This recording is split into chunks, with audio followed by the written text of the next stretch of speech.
First question है state whether the following statements are true or false, justify your answer. Every irrational number is a real number. ये मैंने आपको समझाया था first exercise में. तो ये ट्रू है because real number are collection of rational and irrational number. उसमें रैशनल और इररेशनल नंबर्स दोनों आते हैं.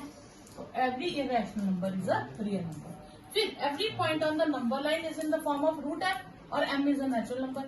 तो रूट एम अगर नेचुरल नंबर है तो एम सारे पॉजिटिव होंगे, उनका रूट भी पॉजिटिव होगा. तो दिस में नेगेटिव में तो कोई नहीं आएगा. This is false.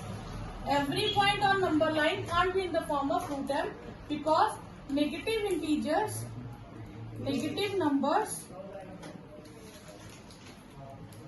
can't be square root of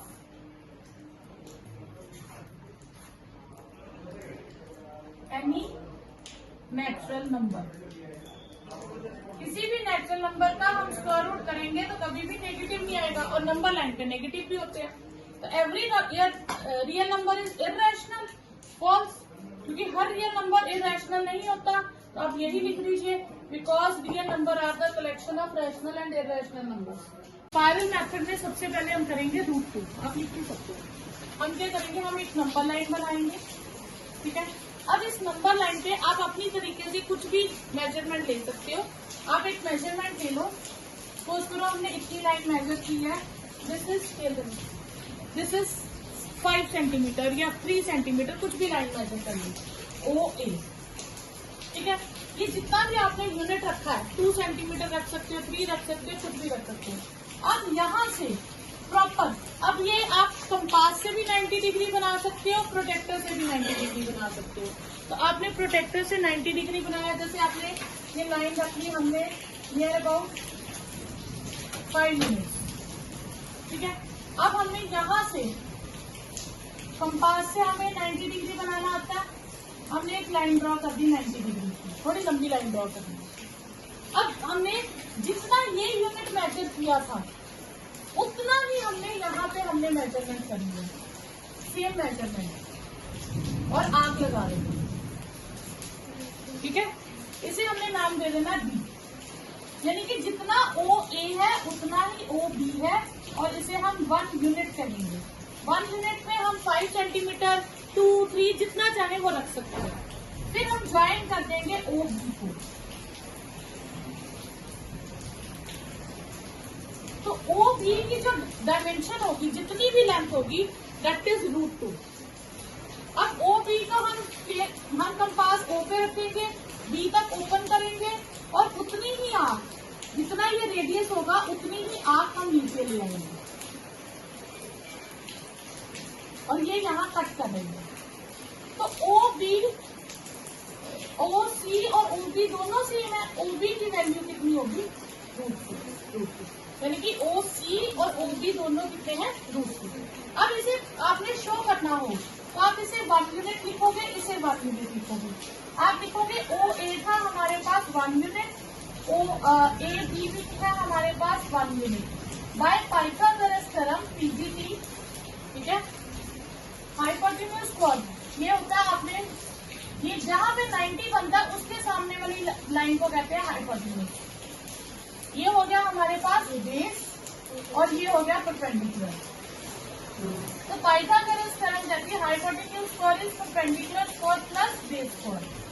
base का काम कौन कर रहा है, ओ ए. ठीक है. हाइपोटेन्यूज का काम कौन कर रहा है, ओ बी. और सॉरी ये परपेंडिकुलर लिखा ना, तो परपेंडिकुलर का काम कर रहा है ए बी और बेस है ओ बी, ओ ए. बेस है हमारे पास ओ ए. ये हमारे पास 1 यूनिट था, ये भी 1 यूनिट है. 1 का स्क्वायर 1, ये 2 आ गया. ये हमारे पास ओ बी स्क्वायर कितना हो गया, 2. ओ बी कितना हो गया, जब स्क्वायर इधर लेके जाएंगे तो रूट 2. तो ओ बी की लेंथ कितनी आ गई, रूट 2. नेक्स्ट अब नेक्स्ट हम बनाएंगे रूट 5. रूट 5 का ग्राफ हम दो तरीके से बना सकते हैं ऑलरेडी, ठीक है, नंबर लाइन पे। एक है स्पाइरल मेथड, एक है दूसरा सिंपल मेथड, ठीक है। दोनों मेथड वैलिड होते हैं वैसे, अगर टीचर जैसा आपको मेंशन कर दे नहीं इसी मेथड से करना तो वैसे ही हमने ओ और एक यूनिट ले लिया कुछ भी 2 सेंटीमीटर। फिर हमने यहाँ से 90 डिग्री प्रोटेक्टर से बनाया और 2 सेंटीमीटर भी प्लॉट किया, ठीक है, और इसे ज्वाइन कर दिया। ये लाइन हमारे पास कितनी आ गई, √2। फिर हमने इसको थोड़ा सा एक्सटेंड करना है, इस बार हमने प्रोटेक्टर इस लाइन पे रखना है और फिर से 90 बनाना है और 2 सेंटीमीटर 2 यूनिट की बनाना है, ठीक है, और फिर इसे ज्वाइन कर देना है। ये आ गया √3। अब इस लाइन को हमने थोड़ा सा एक्सटेंड करना है, अब हमने इस पे प्रोटेक्टर रखना है और फिर 90 बनाना है, ठीक है। तो ये लाइन उतना यूनिट 2 सेंटीमीटर रखा, इसे ज्वाइन कर देना है, ठीक है। ये आ गया √4, ये आ गया √2, ये आ गया √3, ठीक है। फिर लाइन एक्सटेंड की, अब हमने इस पे प्रोटेक्टर रख के फिर से 2 सेंटीमीटर 90 डिग्री बनाना है और इसे ज्वाइन कर देना है। ये आ जाएगा √5। इसको नाम दे दो BCDE। फिर OE तक कंपास खोल के इसको नीचे ले आना F। तो OF और OE ये दोनों हो जाएंगे √5, ठीक है। अब इसे प्रूव करने के लिए हमने सिर्फ ये ट्राइंगल यूज करनी है, लास्ट वाली।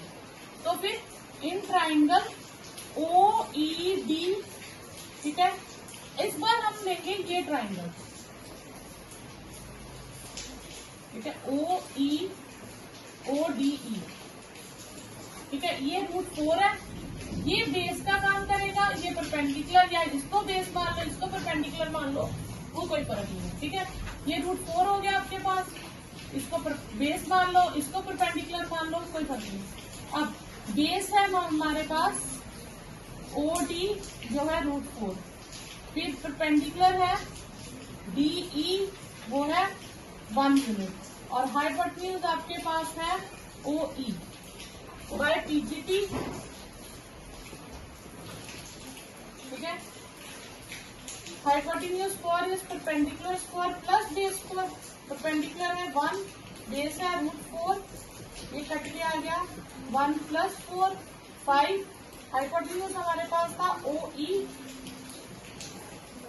OE आ गया हमारे पास √5, तो OF और वो भी आ गया √5।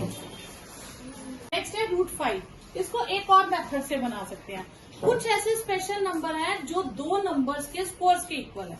कैसे हैं, जैसे देखिए 5 को लिख सकती हूँ मैं 1 का स्क्वायर प्लस 2 का स्क्वायर, ठीक है। ऐसे ही आप 37 लिख सकते हो 1 का स्क्वायर प्लस 6 का स्क्वायर, ठीक है। कोई और बनाना हो जैसे 50 1 का स्क्वायर प्लस 7 का स्क्वायर।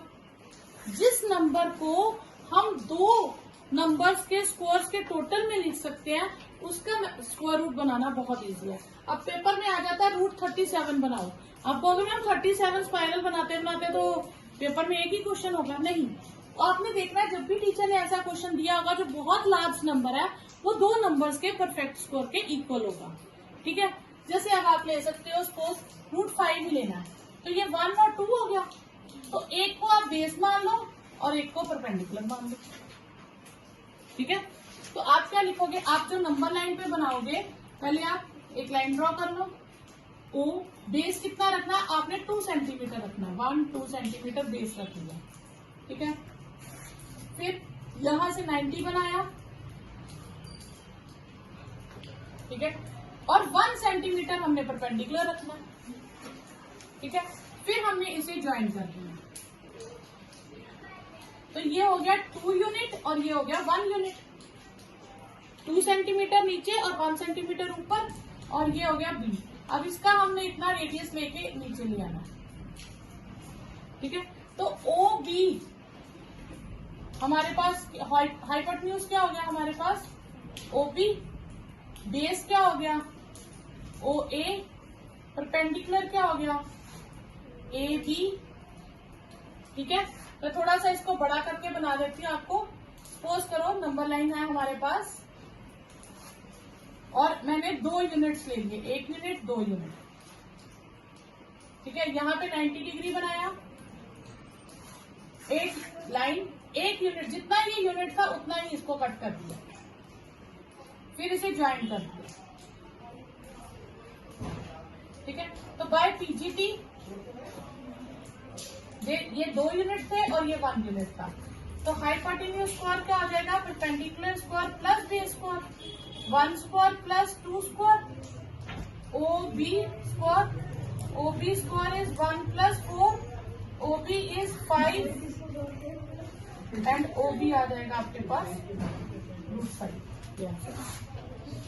√37। सपोज करो वो गए √37 फाइंड करो, तो 37 को आप ब्रेक करोगे 1 plus 36 that is 1 square plus 6 square. तो जो बड़ी टर्म होगी उसे बेस मान लो, ठीक है, और जो छोटी टर्म होगी उसे परपेंडिकुलर मान लो, ठीक है। तो आप नंबर लाइन बनाएंगे, यहां से हम 6 सेंटीमीटर, ठीक है, बेस ले लेंगे, फिर वहां से 90 डिग्री बनाएंगे, चाहे आप प्रोटेक्टर से बनाइए चाहे कंपास से बनाइए, वो आपकी मर्जी है, ठीक है। और 1 सेंटीमीटर यहाँ से कट कर देंगे, फिर इसे ज्वाइन कर देंगे, तो यही आपके पास आंसर आ जाएगा। और इसे फिर जितनी ये होगा उतना ही डिस्टेंस से हम इसे आग लगा देंगे, ठीक है। O पे कंपास रख के B तक खोलेंगे और उसको नीचे ले आएंगे। हाँ, OA 6 सेंटीमीटर, ठीक है। तो यहाँ से हमारे पास बेस आ गया, hypotenuse OB square is perpendicular square plus base square, perpendicular is 1, base is 6, 1 plus 36 37, OB square, तो OB कितना आ गया √37, तो OC भी कितना हो गया √37। इस तरह से आप कोई भी नंबर फाइंड कर सकते हो, ठीक है। जैसे √13 कह दे, तो 13 को मैं लिख सकती हूँ 4 प्लस 9, पर ये दो नंबर ऐसे होने चाहिए, दोनों ही दोनों परफेक्ट स्कोर होने चाहिए, ठीक है। ये हो जाएगा 2 का स्कोर और ये हो जाएगा 3 का स्कोर। ये बेस ले लीजिए और परपेंडिकुलर ले लीजिए, 3 सेंटीमीटर बेस पे लाइन ले लीजिए और परपेंडिकुलर ड्रॉ करके 2 सेंटीमीटर उसको ले लीजिए, तो आपके पास आ जाएगा, ठीक है। तो इसका कैसे बनेगा, 3 सेंटीमीटर आप यहाँ ले लीजिए, यहाँ से 90 बनाइए, 2 सेंटीमीटर यहाँ ले लीजिए, ज्वाइन कर दीजिए, नीचे ले आइए, तो आपके पास OC आ जाएगा √13, ठीक है। पर ये तभी पॉसिबल है, ये मेथड तभी लगाइएगा जब दोनों नंबर परफेक्ट स्क्वायर हो, ठीक है।